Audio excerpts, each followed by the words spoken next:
Welcome to Home Health 360, a podcast presented by AlayaCare. I'm your host, Jeff Howell, and this is the show about learning from the best in home health care from around the globe.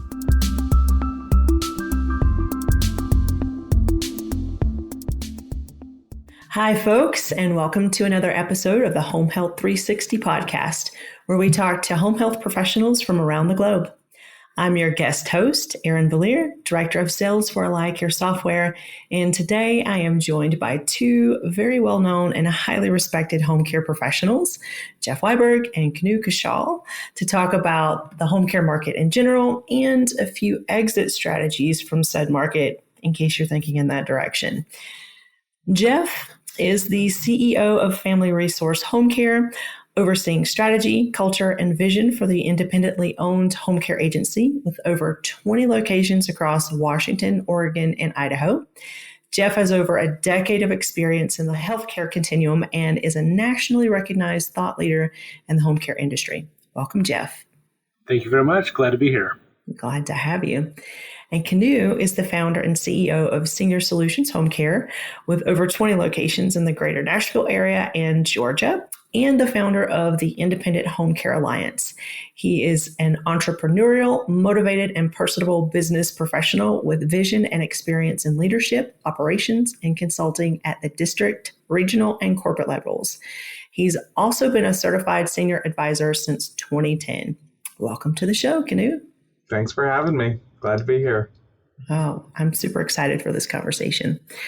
Before we dive right into the topic at hand, I'm wondering if you can give our listeners a Cliff Notes version, each of you, of how you ended up in home care in the first place, because I know you've got some interesting stories. Yeah, I'm happy to share the story. So for me, I had been working in the publicly traded sphere for a long time and ended up leaving a hospital and looking for a new role. At the time, I was head of HR, and I was looking for a new role that would take me into a smaller organization, one that I didn't have to feel some of that corporate culture problem. And I found an ad for a company in Spokane, Washington called Family Home Care, and interviewed and got an offer to join the team. And at the time, I was going to be their very first HR professional. And we did home health, hospice, home care, and even in-house physician services. And joined the company, kind of started building HR systems and processes. And in particular, because of the labor needs in the home care division, I gravitated a lot of my energy and expertise over there. At the time that I interviewed, from the very first interview, the owner of the company had told me that he had a 5-year horizon before he wanted to sell out. And over the course of those 5 years, entertained a few offers here and there. And interestingly enough, all of the suitors were home health agencies that wanted the home health and hospice divisions, but they didn't want anything to do with the home care because they just didn't understand it. And so each iteration, I said, well, hey, if it works out and this is what you want to do, I can tell you, I'd gladly take the home care division off your hands. And so ultimately, at roughly the 5-year mark, that's exactly what happened. And a large home health agency came in and purchased the home health hospice divisions, and I ended up with the home care division. So all told, I'm pushing 15 years here, and my family has been owners of the agency for quite some time. At that point, we were a single site, but I had big aspirations towards scaling up the company and becoming a larger platform organization. And that's exactly what we've done since. Awesome. So you're definitely the guy we need to be talking about, mergers, acquisitions, and all that jive. That's how you entered. So happy to have you here. Kunu, what about you? How did you end up here? Oh my gosh. I would like to say I was lost and someone found me, but I'm not sure that that's quite accurate. I've been chasing, I guess, my passion all this time. So the Cliff Note version is that my father's a physician, my mother is a critical care nurse. And back in the 90s, my dad was, an entrepreneur of his own making, and my mother was as well, in two totally different polarized models. my mother found her passion inside of a very boutique and small assisted living facility. And she enjoyed the small business aspect of it and the geriatric model. And I affectionately say I grew up with about 40 grandparents at any given time during that time. Then my father was on the far other end, right? He was doing things, working with publicly traded companies, with private equity-backed organizations, home health, hospice, large platform type of models, regional players. And I saw, that other side of life, right? It was how many thousands of employees do you have? How many thousands of individuals do you have on census and so on. So grew up around that. I've dabbled in home health and hospice in the field. I have been the administrator for a private duty nursing company, worked in consulting with home health and hospice marketing and whatnot. So one day the thought was, I'll just do personal care. That seems easy. And, it smacks you in the face because there's no part of this that's been easy by any means. I always say simplicity actually brings the most complexity. It seems like it would be easy to find elderly folks that need care and find people who want to work with them. And as we all know, even pre-COVID, right? And it'll be post-COVID, that will be one of the greatest challenges. But started with a laptop, cell phone, a couple of caregivers. My grandparents needed help. And over time have had the opportunity to do a couple of acquisitions that I would say were learning that elementary math does not work with corporate math, where 2 + 2 = 1.5. There's a lot of lessons in that mix, and so we've done everything from de novo growth to slight acquisitions to just learn some lessons along the way. And ultimately we continue just to try to find ways to serve people and find value for our organization and the people that are part of our team. I'm glad to be here. Erin, it's been good to meet you recently, but have been proud to call Jeff a colleague in the industry and a fellow trailblazer, affectionately, on the other side of the country, and yet we often travel the same road, which is fascinating how that happens. For sure. It's been great to meet you recently as well. And let's start by talking a little bit about the industry in general right now. So there was a lot of conversations about home care prior to the pandemic that were focused around the need to leverage data. We need to focus on outcomes and value to healthcare systems and the payors. How has the pandemic impacted the progress of that conversation? So I'll jump in here. I think there's been some positives and there's been some negatives.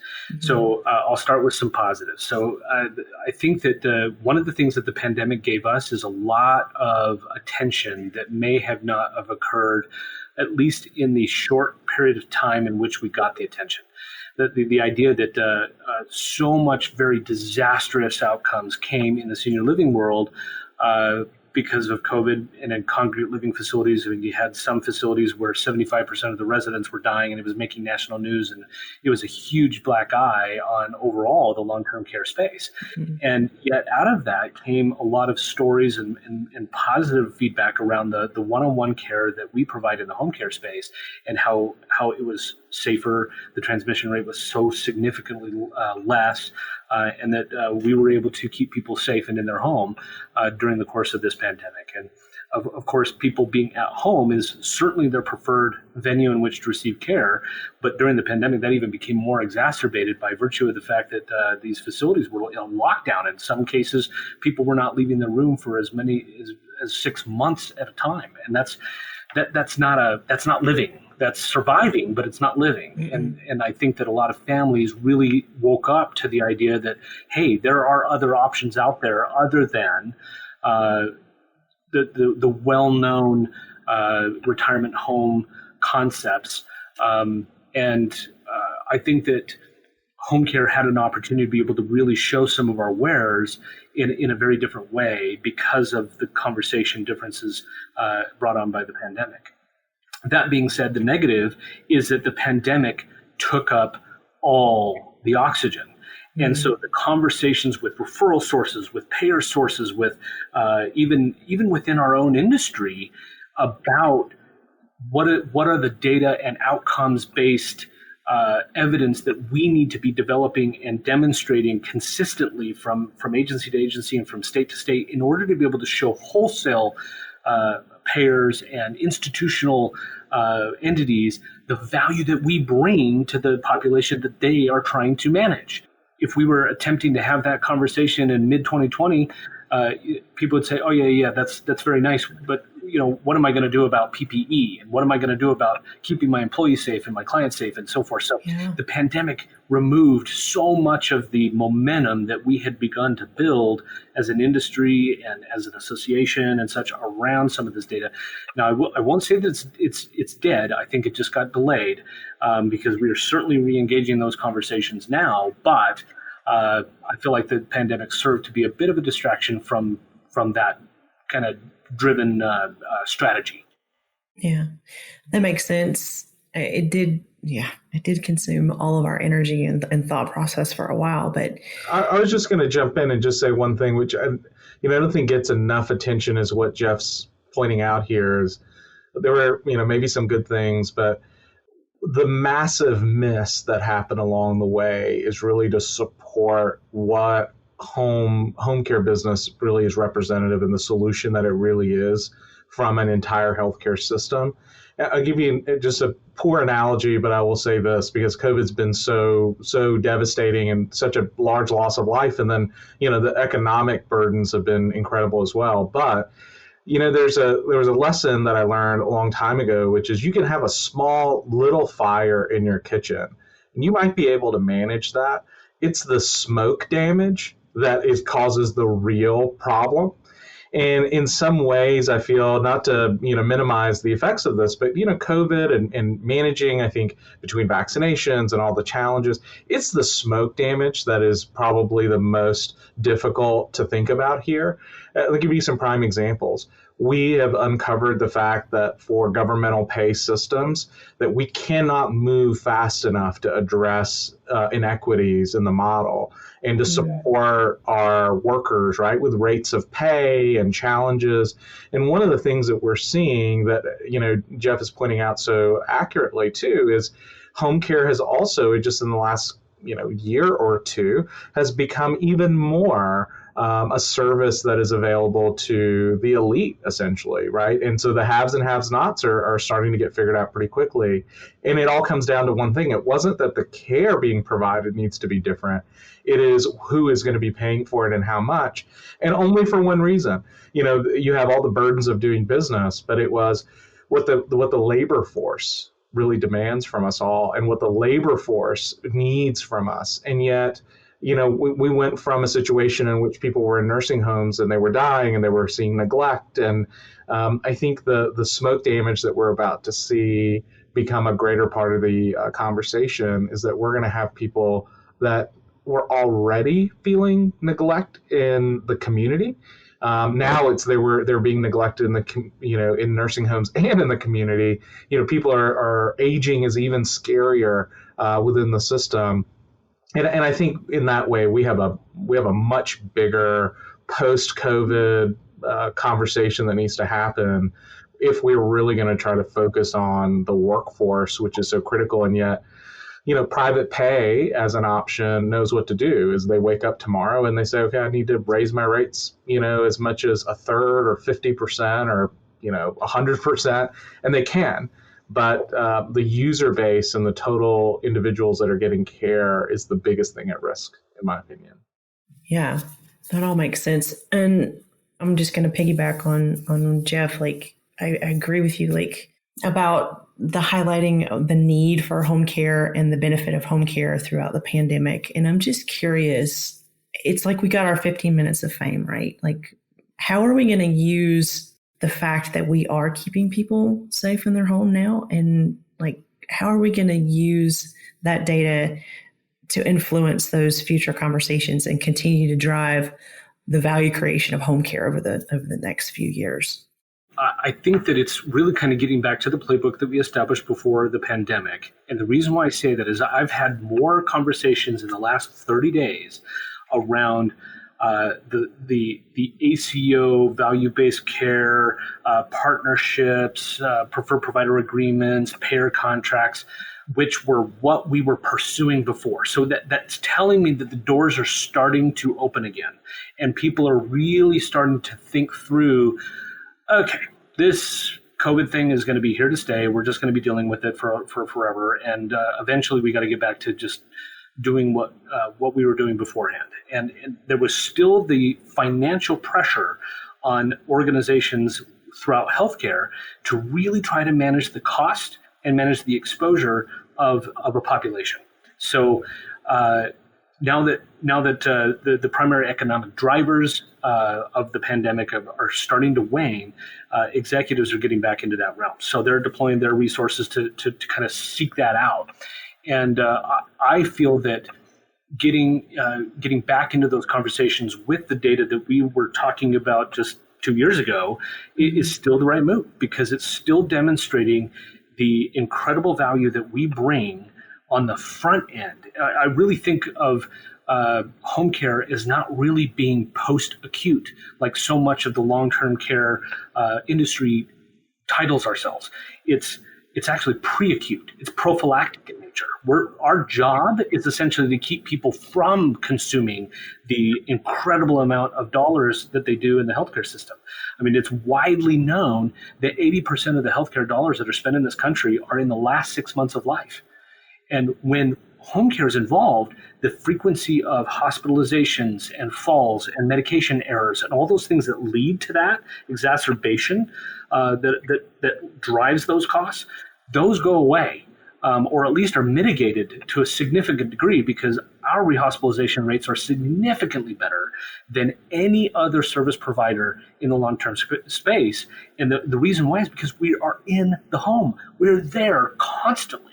So we're actually aware of what's going on. We're aware of the discharge notes or the conditions or the diseases that this person is facing, and the mistakes, like the number one reason for hospitalization is a medication error. Those kinds of mistakes can be prevented when you have somebody who's trained and able to assist in that regard.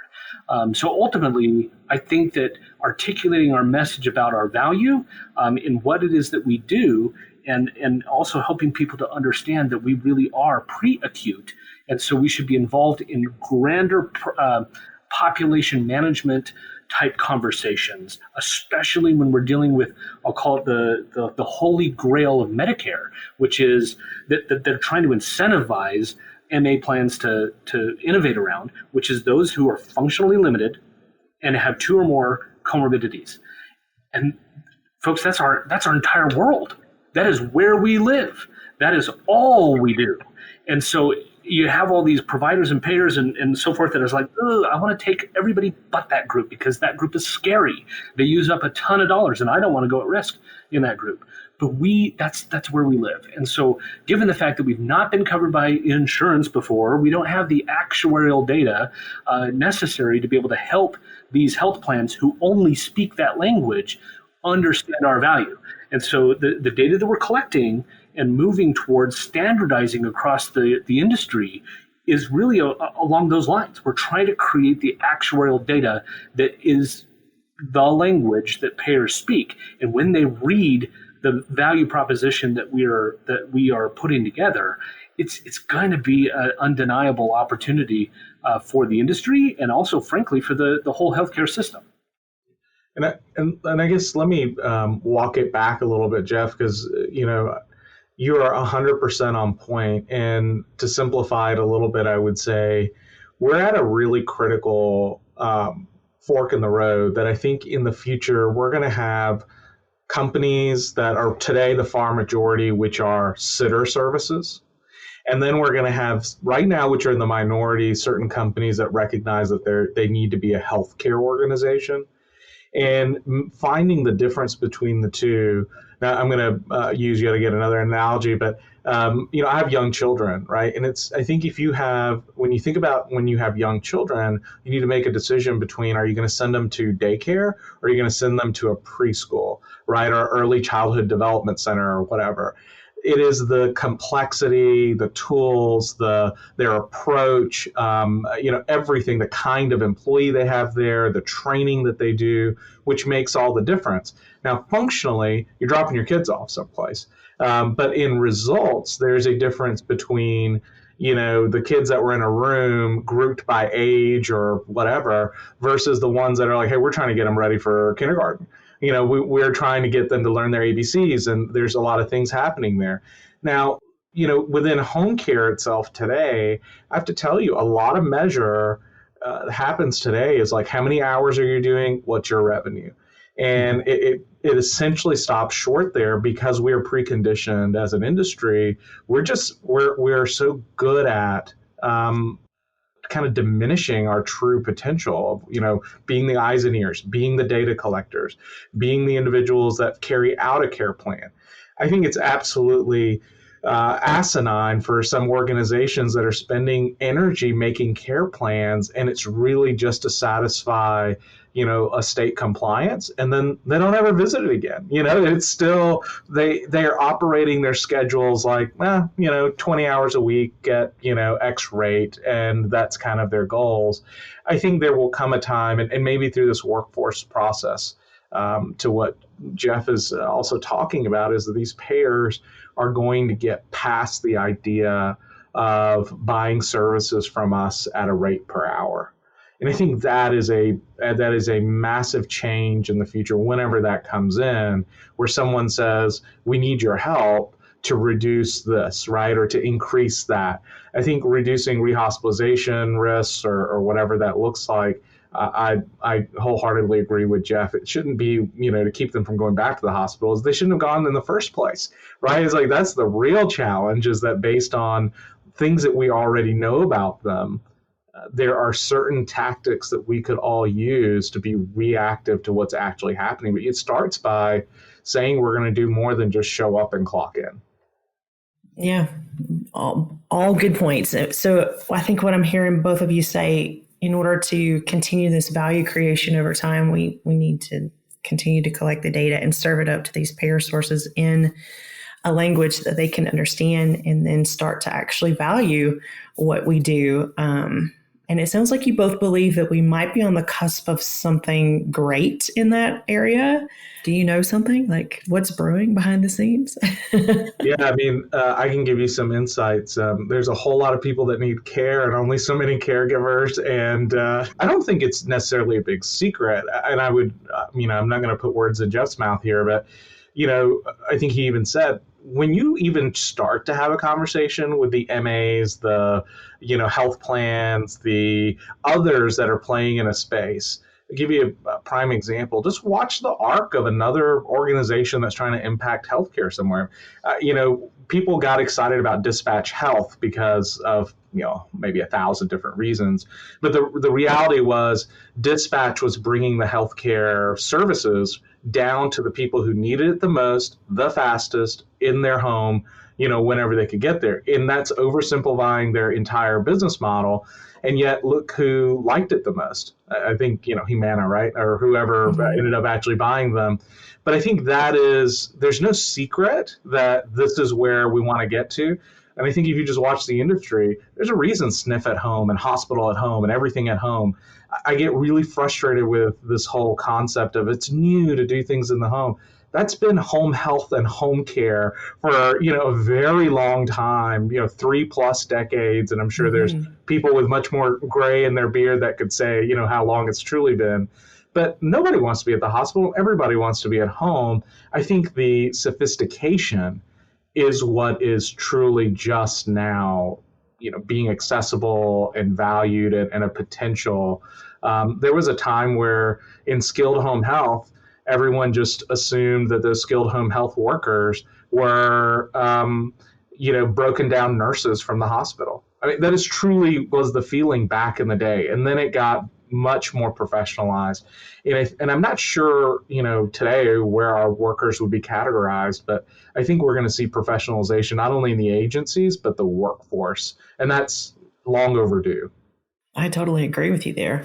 So It sounds like home care is moving in the right direction. There's going to be some exciting opportunities in the future, but I also know that a lot of agency owners are burnt out right now, and there's a lot of people thinking about exiting. I want to hear your thoughts on that. So if I'm listening to this podcast and I'm thinking, I'd love to retire, or I am really tired and disenfranchised right now, like, should I exit? Should I stay? Should I go? Like, what are you thinking? Yeah, I actually have a lot of opinions on this front. I think that, first of all, let me address that. What's driving the volume is a lot of things. The first thing, you certainly made mention of the fact that people are getting tired, and this business has gotten exponentially harder, especially over the past couple of years. And I would say the labor crisis is by far more stressful than even COVID-19 was. So there's definitely challenges that are causing people to say, boy, howdy, I used to be able to just hang a shingle, have a couple caregivers, and deploy them to these lovely old people that I just loved. And I made a few dollars on the side to be able to make this happen. Now they're having to wear 18 different hats, and they're having to manage through all this liability, and it's a nightmare. Mm-hmm. So certainly that is a driver. And I'll come back to it here in just a minute. But the other thing that's causing some of this angst is that there's been a lot of talk about increasing the capital gains tax and so forth. And so that's always going to cause business owners to say, okay, do I get out now before I have to take a haircut? And if they had any inclination of getting out, that was definitely going to be a motivating factor, especially to get it done before the end of this year, because we're all expecting that legislation is going to come down the pipe at some point, and that the capital gains tax is going to get increased. But simultaneous to that occurring, there is also a lot of institutional money that has come into the space and said, boy, there is something pretty cool going on in home care. There's opportunity for consolidation. And so there's a lot of investment dollars that are going out, knocking on doors and offering up large checks to have people go away. And when you combine the interest of the buyer with the fatigue of the seller, that's a pretty good combination for having an M&A world that's pretty active. Mm-hmm. But coming back to the fatigue, because you said, Erin, what would you say to individuals watching this now, wondering to themselves, boy, I'd like to retire? My response to that is, you need to have a plan as to when you're going to exit long before you do. Because if you wait until it's no longer fun, guess what? That's always going to be accompanying a down cycle in your company. And down cycles mean that the value will have been partially impacted to some level, to some degree, as to what you're going to be able to take out of the business when you do sell. And so my cautionary tale is to say, have a point on the map that says, this is where I'm going to exit, and under these kinds of circumstances. And when the inevitable hiccups come along the way, like a pandemic or like a labor crisis or what have you, if you still maintain your focus on what you want, it will help drive your energy to get through the challenges that come along your path. Because the last thing I would encourage anyone to do who's really wanting to get the value out of the company that they put their blood, sweat, and tears in is to say, oh, have no plan, say, I'll think about that later. And then when things really get tough, you say, okay, this is just too much. I want out. But then somebody says, yeah, your company is now worth $1 million less than it was even just 12 months ago. That is worse than the haircut from capital gains tax. So in my feeling, it's have a plan and work the plan, because you don't want to get into a scenario where I call it on-the-job retirement, where you're really just kind of riding the wave down and then expecting that the value is going to still be as high as your one-time crest. There's not a buyer in the world that is that dumb. So you really have to understand that you want to leave on the crescendo. You want to have the systems, the processes, the health and welfare of the company be at its best, because then with that kind of polish, it's going to drive the best value for you as a seller. Yeah. The only thing I would add to that is, Jeff, you're right in so many ways. I also think that this is like the '08 or whatever housing crisis is like. When things are in the trough, then capital comes out and they're looking for deals, right? And there's a lot of other things around the motivations around what's happening. I would agree. I think just being targeted at the idea of people being tired or burned out, I agree. I just think that finding workforce and caregivers, if I had to describe the last maybe decade in a big summary, was, and this is just from the time I've been in it, in 2010, it was constantly, you were looking for more clients. You could hire people, all the time, all the way into even 2015 and 2016, it was like, how many thousand people did you hire this year, right? Or applicants did you get? And then people were actually showing up for hiring events and so on. The labor market, I even pre-COVID, I think in 18 and 19 was already getting competitive. We were seeing everything from an economy that was doing well, companies that were growing generally, a demand for workforce, lower labor participation rates in general. And I think as it got tighter and tighter, the reality is we're in a high volume, low margin industry. And so for us, labor, workforce, and efficiency, how big you are, what scale, you're very sensitive to the market. In 2015 and 2016, you weren't losing workforce to Amazon that was hiring people at X% more than what you had to offer with benefits and so on. So I think also what's competitive, the gig economy, Uber wasn't quite there. There was a lot happening. I think we're seeing just the workforce change around us. I think it's less of an indication, and I always try to hold up people. I don't think it's home care owners that have done anything wrong, because there's a sense of, what did I do wrong? Looking back, what else should I have done? It's also, at some point, you're operating in the environment that it is. So for those that are listening that are, at all, feeling a little rough or sensitive during this time, it's you're not a total screw up. I'd say everybody has their motivations, but I would very much say that Jeff is saying the exact right thing of you want to sell it from a position of strength if you're going to do that and entertain things from a position of strength. Obviously that's hard to say if things are looking pretty bleak and challenging, but I think that's a part of leadership too. It's not going to be a bright and rosy day, right? It's not going to be every day is a win and you're just kind of turn on the shop lights and things happen. You have to innovate. You have to be willing to adjust and change your processes and systems. But, there's part of the reason, and that's not why we're here, but part of the reason we created the Independent Home Care Alliance is to take this very fragmented industry, take some of them, and at least get them aligned around some industry standards. For the most part, there's just people that don't quite know how to operate, right? When we say professionalizing the industry, there's a lot of companies that candidly they don't have anything to sell. I mean, these aren't really what I would say acquisition targets for a lot of folks. I mean, you got 20, 30 clients in some market. Maybe, there's some opportunity at some consolidation, but for the most part, major capital and major organizations are looking for, best of breed, unless you've got maybe licensure or some other values into the mix, but I won't speculate. I think the other is the ability to have technology and resources in the mix. We offer a back office solution that's offering some services there. And purely, it's gotten to a point now, you have to make the same money go further. And so, whether you use the Independent Home Care Alliance or some of our services, or you use anyone else, I think it's about time we also think about, does every company need to have a payroll manager? I mean, shouldn't technology be helping you process payroll accurately and efficiently where it's a few clicks of a button versus an FTE? And that's just one example. I think those are the kinds of things where if you're an operator and you don't, look forward to solving some of those challenges, maybe, you start exploring making changes in your business or potentially selling. But the demand is very high. I definitely think that we're going through a trough and there's challenges ahead. I don't think everyone will make it. I think the strong will survive. And, that's just the harsh realities of the world.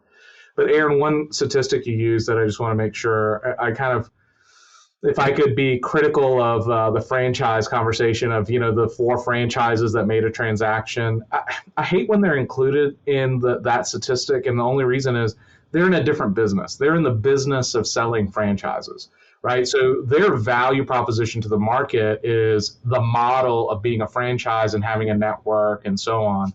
I think if we're looking at true transactions, you actually have to look at the, maybe franchisee level or even just at the branch level, individual home care agency. Those transactions are much more telling of what's happening in the industry. Whether you got brands like, Jeff's brand, who's doing some acquisitions. You got Home Care Assistants out there. You've got Novaleap. I mean, there's some of these brands out there that are making traction. I think those are the ones to really look at and get a sense of what's happening in the industry and what they find valuable. Mm-hmm. Totally fair. Well, the common thread that I'm hearing between you two is you need to make sure that your company is valuable enough to sell. So even if you're tired, maybe now is not the time to just execute because it's like a fire sale or a clearance sale. You're not going to get what you want from a transaction right now. So I guess my question for you guys is, how should owners approach creating value within their company right now to increase the value of their company when they want to sell it in the future? Yeah, I'll take one to kick off and then I'll pass it on. I think I'll just take a part of it because there's so much that can be done. So it's not going to be a comprehensive answer. I think one, from a value perspective, is really understand if you're looking at value from a resale perspective, like, you want to exit the business, that is a different component. I would say really focus on how much is the owner involved in what makes the business successful. And part of that step may be, if it's a solopreneur type of operation, that's going to be really tough for a buyer to see that go forward. And I got to tell you, somebody who's been involved in a couple of transactions already, I love people and it's all great. The transition and the likelihood of a former owner staying on for a long period of time and it going just very smooth is a gamble. It has worked. It's just not typically, let's be honest, you're selling for a reason. And there's some sense of like, I want to drink a pina colada at the beach. I don't want to go clock in for the buyer and go like. Exit strategy means exit strategy. Right. I think, transition periods aside and some of the very like, soft touch and that kind of stuff. But I think the number one way to create value, in said another way, is to diminish the day in, day out operations of the owner. And that can look like hiring a right hand. It can look like, assigning someone to be the administrator or whoever wants to do that. I think in Jeff's story, which, by the way, I think is great, he was involved in an organization and he had leadership desires and wants, and he was a intrapreneur, right? And I love that definition, which is you find somebody who has all of that desire to do these things like an owner, but, give them the ability to transition in essentially over a period of time. And that's planning. That takes planning, role clarity, organizational strength. So I think looking at the talent of your organization is a clear indication. And by the way, having a really good salesperson that knows how to bring in referrals is not like the only indication, right? It's like that was from the yesteryears. Today, as we know, the phone is kicking off and COVID proved, a great salesperson, but if the mechanism of the organization doesn't support it, that's going to be an issue as well. Now, I love what you're saying, Kunu, because it's absolutely accurate. I think that's probably one of the biggest problems that we see in organizations that are preparing themselves to sell is that the owner, in an effort to really try to drive value, is putting forth an explosive amount of energy. But from a buyer's perspective, it's not just the outcomes that we're looking for, like a top line, bottom line type of a performance. We're also looking about sustainability. And that's really what you're talking about, Kunu, is creating the sustainability of the organization to be successful. In the exit of the owner, I'll only add that even if you don't identify an internal person to be a good successor from a leadership perspective, what I would add to that is that one of the biggest problems that we find as buyers is that the personnel that are involved in running the day-to-day business, down to the scheduler and everybody in between, the CEO and that, they are not prepared for the change that occurs when there's a purchase. And so one of the things I really appreciated about my first experience in home care was from the interview, my boss at the time told me, yep, I'm thinking about 5 years. And we had frequent conversations about that over the course of those 5 years, such that when it occurred, nobody was surprised. Nobody was taken by surprise. And we were proactive at helping people understand that change will occur when that happens. And you prepare them psychologically for it so that when it will inevitably occur, you don't have them running up against a brick wall and then not surviving the transaction. And it amazes me that almost always the owners say, well, I'm keeping this really close to the chest because, I don't want to scare my people. And what they're really saying is, I don't trust them to be mature about it. And secondly, I actually don't care whether or not they survive. Because if you really did, you would prepare them for the inevitable change and help prepare them to put their best foot forward with the new owners. But if you just kind of plunk them down one day and say, just I sold the company today, that is like a smack across the face for anybody who is even has a modicum of loyalty. They don't have loyalty to necessarily the brand. They have the loyalty to the owner. And so the more you can work to kind of prep and dilute some of that before a purchase, you are going to come out a little bit ahead. And then lastly, I'll just mention, Erin, that focus on the fundamentals. And we could talk about the fact that your referral sources should be diverse, and you shouldn't have all of your business tied up into 2 cases that are just a huge number of hours and very profitable, but they're on the verge of death. You don't want to have the inability to hire. That over the course of the last 12 months, you've hired 5 caregivers, but the only reason you're still afloat is because you've got some really loyal ones that have been able to maintain your volume. You want to be able to demonstrate that the fundamentals of the flywheels within our industry are working and functioning. And no, that doesn't mean that everything has to be perfect. I mean, we don't expect it as buyers. We don't expect everything to be perfect. In fact, we kind of want there to be a little bit of runway for us to be able to find some opportunities and such. What you don't want to do is have everything be just like hanging together by needle thread and prayer, that the moment you walk away, it's going to come down like a house of cards. You do want to have the organization be strong, healthy. Think of it like a human body. You want the systems to be working together relatively well. Yeah, you might have your blood pressure just a little bit off, or your cholesterol is a little bit higher, something of the nature. But if you know that and you've taken some actions, you put it into place to try to mitigate that, you can take that to market. You could say, hey, we've been making some great progress, and I think that progress is going to continue. Why? Because all the stakeholders are bought into that idea. And by the way, they're fully aware that I was looking to exit at this point because I prepared them for that fact. They're acknowledging constantly the idea that a new owner is going to come in and maybe show them a different way to do things. Man, if I ever had that conversation, because by the way, I have not yet, if I ever did, I'd be like, where's my checkbook? That would be very attractive to me. So that's a long answer to your short question, Erin, but that's how I would encourage people to think about creating value.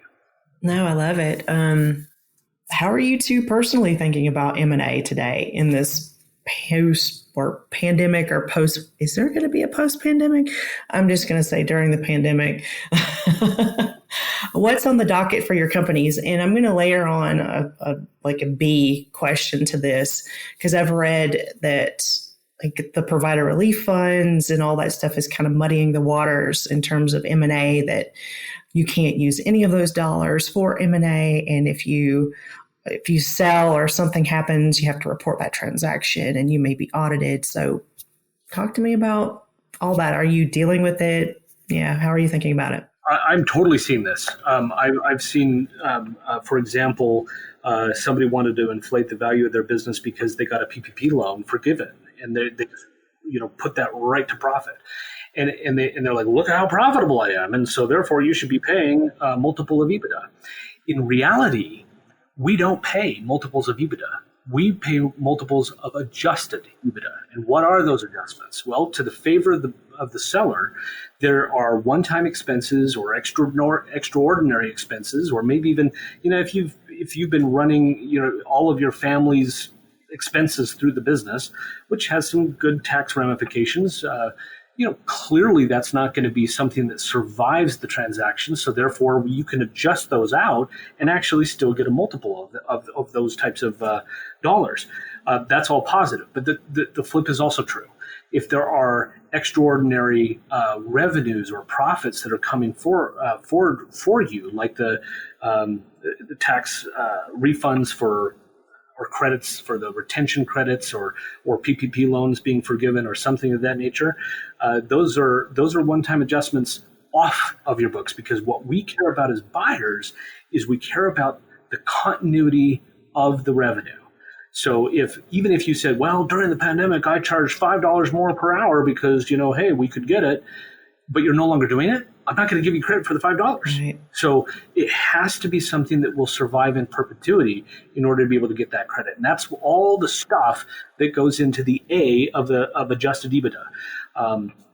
So I think that that's a reality that folks need to understand there. And you pointed out very accurately that you could even get trouble with the IRS if you're attempting to derive value from some of those relief funds that were given to you through the generosity of the taxpayers. And then you said on A, where am I feeling at?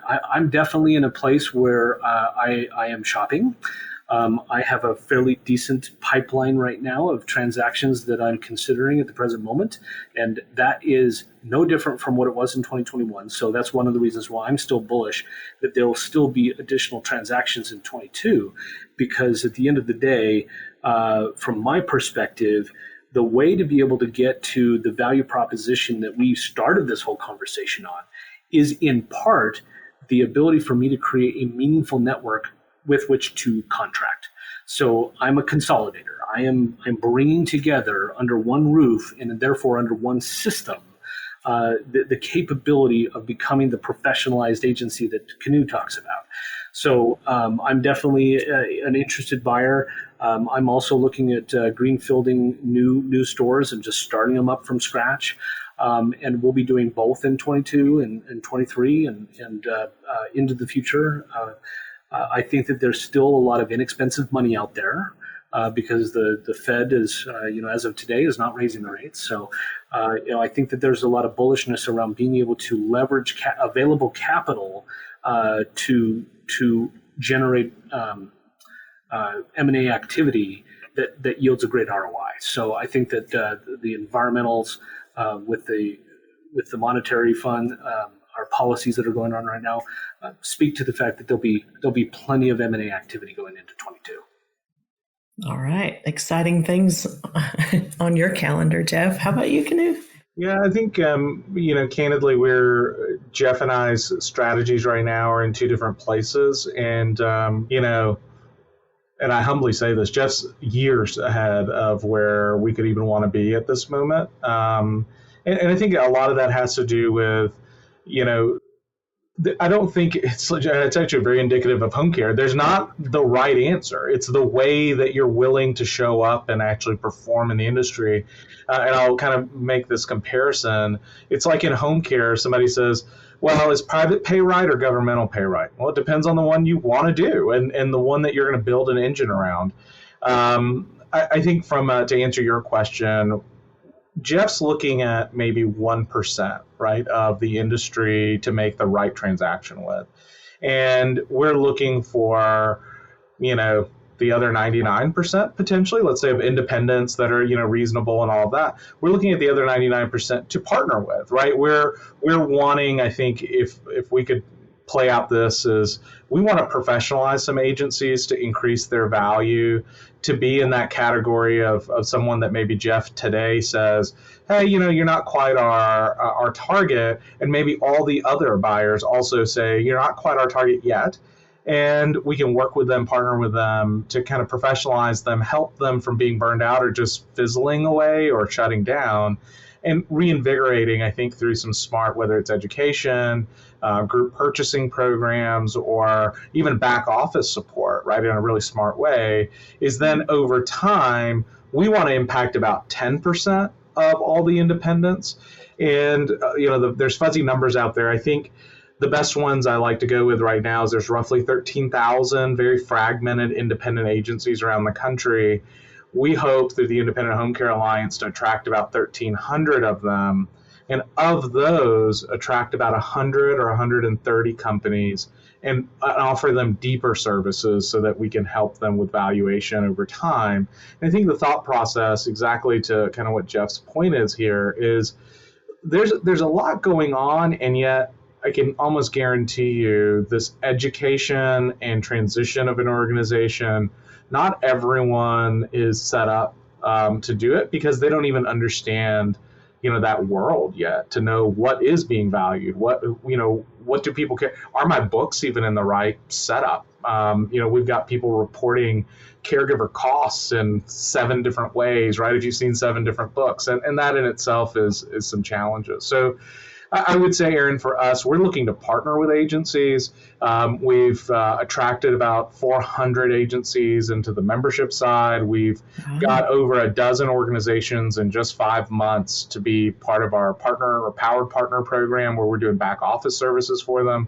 And I think for us, we're seeing that's the best place we can help the industry. And hopefully one day, those are the kind of organizations that we can refer to Jeff and anyone else in the marketplace based on the kind of model or the organization that they're aiming towards. And that's where the marriage of the two can really happen. So right now, I'd say we're almost like we're like a contractor, for hire for people who need to do a lot of work around their house to fix it up before they put it on the market. And Jeff is certainly a buyer who has the opportunity to put some capital to use. Today, we're doing our good old-fashioned, bootstrapping model like we've done for a little over 12 years, where we're saying, well, let's just start at basics and see where we can help and do the most good. And then ultimately, I think 23 and beyond, it's going to be an exciting time for everybody. Mm-hmm. And your passion is visible in how you speak about the industry. And I think that both of you are amazing, resources for our listeners. And that leads me to the final question I have, because there might be some folks who just want to reach out and learn more about your organizations, learn more about any services you might offer, or pick your brain on something. So as my final question to you guys, how can we get in touch with you? Okay, I'll go first. I would say reach out to me on LinkedIn. I'm pretty active on LinkedIn, and I'd love to make new connections, and happy to always take questions and so forth.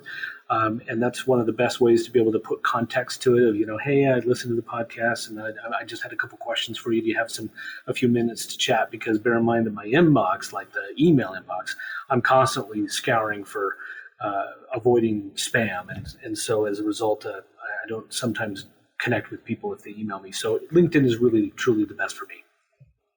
Yeah, I'd echo the same. It's LinkedIn's probably the best place. And the only thing that I would, say for those that want to get engaged in general, Jeff and I are both very engaged in the industry, and I think you can be too, right? I think the Home Care Association of America is a place that you should be not only a member of, but involved in. If you're an independent, be part of the Independent Home Care Alliance and really start that conversation in a different way. If you have a state chapter that's in your state, get involved. If you want to make a small investment in yourself and professionally, is show up at the events. Just go at a state level, at a national level, wherever. There's plenty of things going on, but start a conversation and don't let ego be the thing that stops you. And I have to tell you, I think there are a lot of people that are looking for attention and eyeballs and time right now. The bigger and grander question is, if you understand the spirit of, if you want to help home care, I will connect with you and talk to you any day. I don't care who you are, where you're from. But if your intent is in the right place, we're all about it. It's going to take a village, and that's said very lightly. Bravo. Fantastic. Well, again, thank you so much, guys, for sharing your wisdom. There's so many nuggets that you've dropped on people, and I just expect that you'll be getting a lot of LinkedIn requests after this. So thanks, Erin, for having us. Thank you so much. It was wonderful to speak to you. Home Health 360 is presented by AlayaCare. First off, I want to thank our amazing guests and listeners. To get more episodes, you can go to alliacare.com/homehealth360. That's spelled Home Health 360, or search Home Health 360 on any of your favorite podcasting platforms. The easiest way to stay up to date on our new shows is to subscribe on Apple Podcasts, Spotify, or wherever you get your podcasts. We also have a newsletter you can sign up for on alliacare.com/homehealth360 to get alerts for new shows and more valuable content from AlliaCare right into your inbox. Thanks for listening, and we'll see you next time.